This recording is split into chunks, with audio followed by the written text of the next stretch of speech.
Here we go then, folks. The shootout for our 8th pole position here in Assen in 2023 is well and truly underway.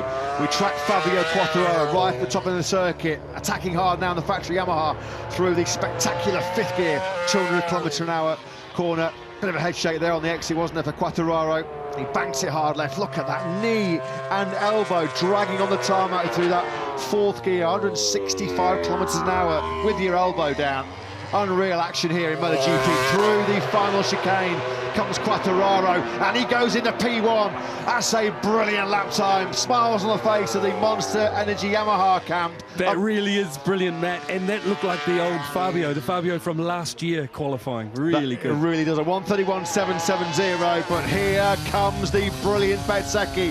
Hot laps coming in from Binder, from Martin, and from Zarco. You can't take your eyes off this Q2 session, can you, here in Assen? We're going to follow Bezzecchi through the timber chicane. He comes, he'll flick it right now. Bezzecchi, this could be a new all-time lap record, you know. It is. Over the line he comes. That is a new all-time lap record. Massive cheer, massive applause. Seal of approval from Mooney VR46. A 1:31.472 does dip inside Bagnaia's now old all-time lap record of 1:31.504. Bezzecchi nearly 0.3 of a second ahead of Fabio Quartararo. Look how much time he took out of the right to Zarco, Martin and Binder on those splits. Sector 3 and Sector 4, the fast corners, is where Marco Bezzecchi is just in a different level. Binder goes up into second. How important could that be for the always fast-starting KTM man? He might get the whole shot if he starts in the front row here, Brad Binder, the way that KTM rockets off the line. What a lap from Brad. Awesome. He dug deep and obviously had a reference in front, put it all together. Fantastic. It's going to take the lap of a lifetime in Assen here to depose Marco Bezzecchi, because that is a sensational 1:31.472. At the moment, then, we are firmly on course for our 13th different pole setter in our last 13 Dutch Grand Prix. What a record that would be. Over the line, Bagnaia comes. Oh, that was mighty, mighty close. And Bagnaia's still got 2.5 minutes of this session remaining. A 1:31.533 from the world champion. That's just 0.06 of a second away from Marco Bezzecchi. That is really tight at the top. A role reversal of the race result here 1 year ago. Of course, it was Bagnaia that resisted the late pressure coming from Bezzecchi. What can the world champion do? Has he got anything left in that Michelin soft rear tyre to find what would be a 5th pole in the last 6 races? There is confirmation on your screens then. The new all-time lap record set by this man, Marco Bezzecchi. These riders now, just at the back of their mind, they'll be slightly concerned about yellow flags disturbing them. We saw so much yellow flag driving, didn't we? Well, Bagnaia's gone off the circuit here. Now, that might well be the end of his session. What has happened here for Bagnaia? Here is Miguel Oliveira.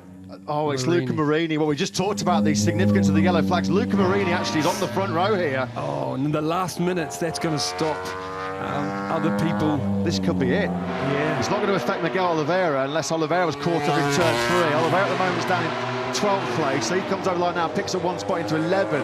And he can have another lap as well. But I'm really surprised we haven't seen something from Jorge Martin and also, I was about to say Jack Miller. Has he already done something? Miller's 12th. Yeah, I expected something from Jack as well. Turn 8, Steckenval catches out Marini. He looked really frustrated at the moment. He's going to be on the front row, a double front row for Mooney VR46. There's their race team boss, Pablo Nieto. A shake of the head. He's really frustrated there, isn't he? Luca Marini. Over the line then comes Pecco Bagnaia. It's now or never then for him to make it back-to-back poles here in the Dutch TT. We'll follow the world champion through this fast turn 2. Then it starts to tighten up here around this 4.54 kilometre Assen circuit. Through the 2nd gear, all the way through turn 3 and 4. That's where his teammate Bastianini had the Q1 drama with Marquez. Over the line with 25 seconds remaining comes Marco Bezzecchi. So he can further improve on his own all-time lap record of 1:31.472. It's not happening for Bagnaia. Look at that first sector.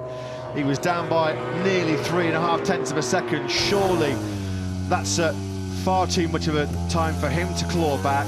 Jorge Martin's going to take the checker flag here. He's going to pay dearly, isn't he, for that early crash. Jorge Martin does take the checker flag.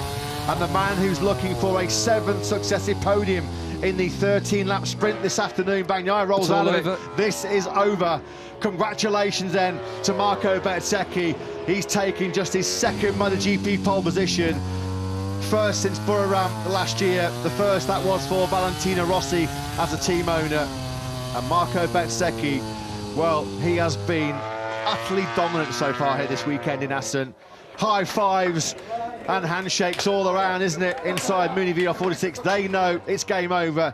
They know their man has taken just his 6th career pole position. Brilliant Bezzecchi, to say the least, in Assen so far this weekend.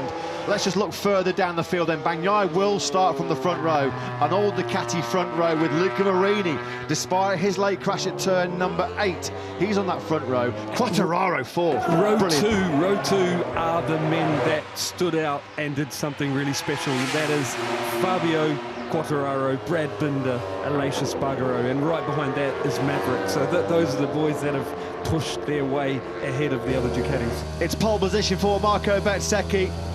And this great run of different pole sitters in Assen continues then. It becomes the 13th different rider in the Premier class.